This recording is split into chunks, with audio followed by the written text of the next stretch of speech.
Guys,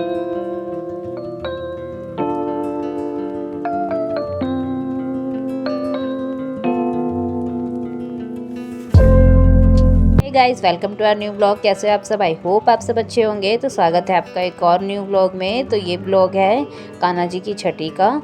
तो यहाँ पर मैं कान्हा जी की छठी की तैयारी कर रही थी और सुबह उनकी घी से मालिश करके फिर उनको नहलाकर फिर उन्हें तैयार करूँगी। तो यहाँ पर मैंने घी ले लिया था और उनकी मालिश कर दी थी।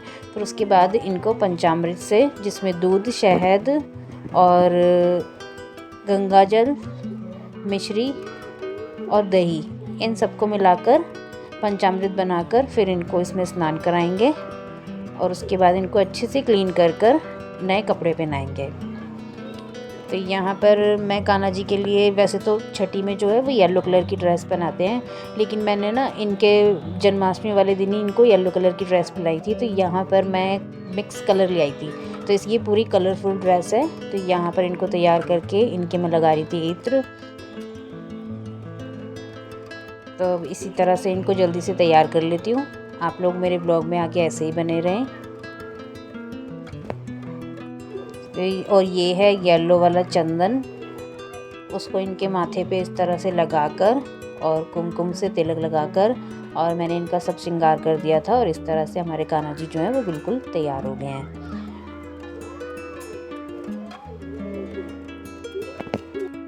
तो मैंने कान्हा जी को तैयार कर लिया था और यहाँ पर जो मेरे कमरे में जो टेबल है उसी पर मैंने एक कपड़ा बिछाकर यहाँ पर इनका आसन लगा दिया था और इनको मिश्री का भोग लगा दिया था। तो बाकी जो चीज़ें होंगी वो इनकी शाम को पूजा होती है ना, उसके बाद इनको भोग लगाया जाता है।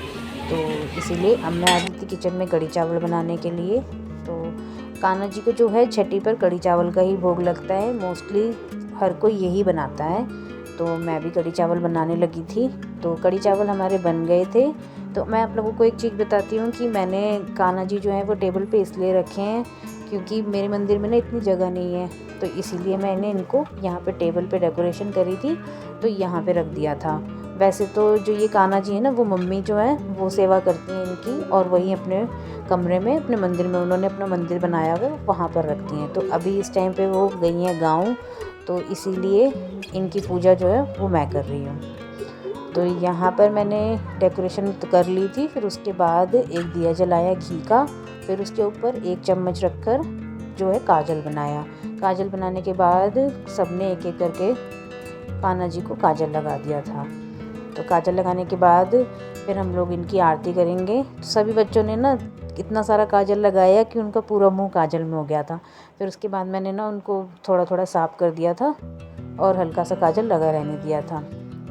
तो यहाँ पर हम लोगों ने आरती करना स्टार्ट कर दिया था।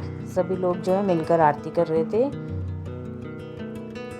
और एक जो ये डुग्गू है ना, डुग्गू खाली खेलने में लगा था, डुग्गू ने कोई आरती नहीं करी थी, है ना, डुग्गू खेल रहा था।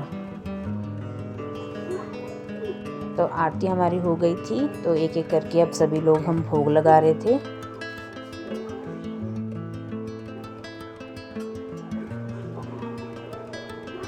बाकी आप लोग मेरे ब्लॉग में आगे ऐसे ही बने रहें। आप लोग देख सकते हो कि यही जो है, इसी तरह से मैंने डेकोरेशन जो है ये जन्माष्टमी पे करा था, जो भी ये बलून लगाए हैं।